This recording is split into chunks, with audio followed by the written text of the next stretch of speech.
Hello YouTube, welcome to another video from Colorado Prepper. The title of this video is The Top 9 Dangers of an SHTF Environment. Number 9 is despair, PTSD, and other mental illness. In an SHTF world, there's going to be no mental health counselors, no therapists, no psychiatrists, no psychoactive drugs. And really, that's when we need them the most. There's going to be PTSD through the roof with a whole super lot of people, with the violence and the chaos and the uncertainty and everything like that goes on in the SHTF world. There's going to be PTSD through the roof with all kinds of people, and the best you can do is self-regulate your emotions. Try to regulate your emotions well. Do self-help, that type of thing. That's the best you can really do. Number 8 is lack of social interaction. This mainly really only applies to those lone wolves out there. Now, I'm a lone wolf, I admit it. I haven't found anyone with whom I'm willing to join forces in the apocalypse. But if you go week after week, month after month without social interaction, it'll drive you nuts. Humans are social animals. We need society in which to live. It'll really drive you insane if you go for extended periods of time without social interaction. Number 7 is damage to your gear or loss of gear. Glasses can break, zippers can fail, pants can tear, ice can destroy water bottles and water filters. I don't know who came up with that phrase, 2 is 1 and 1 is none, but that's what it's about here. Everything absolutely crucial you should double up on. You're not going to be able to do that with everything, but for the most part you should double up on those things you can. 2 is 1 and 1 is none. If you only pack one flashlight and you lose it, that's it. You know, you only pack one water bottle, you lose it, and that's it. So you need to double up on those things that are absolutely crucial.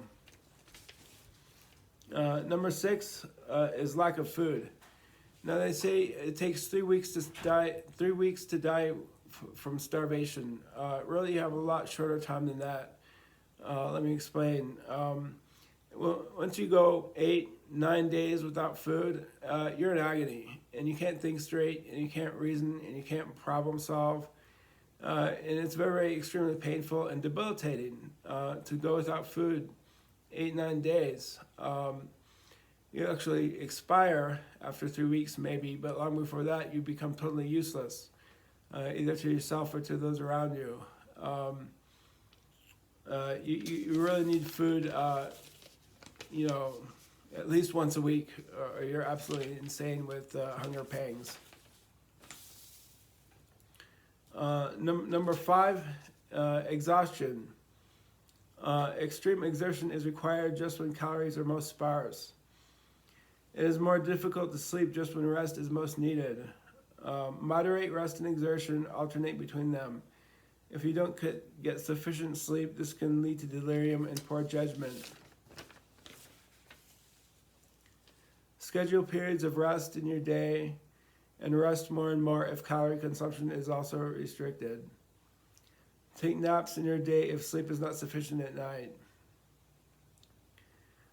Number 4, medical emergencies. There can be blood poisoning, dental issues, flu and other viruses, broken bones, blood loss from wounds, and many other things. All of this with no professionals and very little drugs and equipment. Educate yourselves in the rudiments of medicine and carry what first aid you have the skill set to know how to use. Number 3 is lack of water and contaminated water. Now, you have 3 days to go before you actually expire from lack of water. But long before that, you become delirious without enough water, especially if you're exerting yourself. I had this happen to me when I was hiking very quickly for hour after hour, and I was insane. I was delirious. I had very little water that whole time. Must have been about for a period of about 14 or 15 hours with some water, but very little, and extreme exertion. And I went insane. I lost my marbles. Went delirious after maybe 14 or 15 hours with hardly any water. Maybe you don't die for 3 days, but before that you become totally useless. Your judgment is impaired, and you become delirious.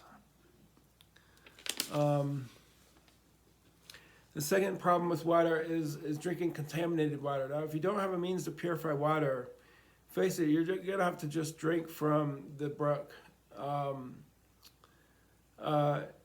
If you have no means to purify water or filter it or anything like that, I recommend you find water that is cool, water that is clear, and water that is running in a current. The three C's: current, cool, and clear. And you don't want water that is stagnant, warm, or cloudy. If you put your bandana over the mouth of your bottle as you fill it, it'll help filter out certain things. But you're gonna have to drink straight from the brook. If you don't have a means of purifying water, you're just gonna have to drink and take your chances. Like I said, follow these guidelines, and you probably will not get sick. You could, but you probably won't. Number 2 is harsh weather. Extremes of hot and cold can both kill. Study shelter construction on YouTube. Carry the means to build a shelter, whether that's cord, saw, tarp, or tent. Carry as much cold weather clothing as you can muster. Make sure you have the space in your pack to carry cold weather clothing. When the weather is hot, you need to put it in your pack instead of wearing it. And finally, the biggest danger, number 1, is the other people. At the same time, if the other people consist of your group, your support system, your crew, that's the opposite. It's your greatest ally. But the marauding cannibals, things like that, it sounds funny, but I think it would likely really happen. I mean, you ever see that movie, The Road? The marauding cannibals and roving bands of marauders and things like that is the number 1 danger that you really face in an SHTF world. Well, there's about I suppose, I'm not sure, there's somewhere around 2.5 million people in the Denver metro area. And what if they all wake up one morning and there's no food in the stores? The stores are all looted, or what have you. It's a phrase, I think it comes from the Bible. It says, the city is the pot and we're the meat. I think it says that in the Bible when it's talking about the surrounding of Jerusalem, the siege of Jerusalem. Someone said, the city is the pot and we're the meat. It's that type of thing. The other people are the number 1 danger that you're facing. 2.5 hungry people, 2.5 million hungry people. It's really, really bad situation, and it sounds funny when you say it, but I really do think there will be a lot of cannibalism and that type of thing. In any case, that's about all I've got. Peace out.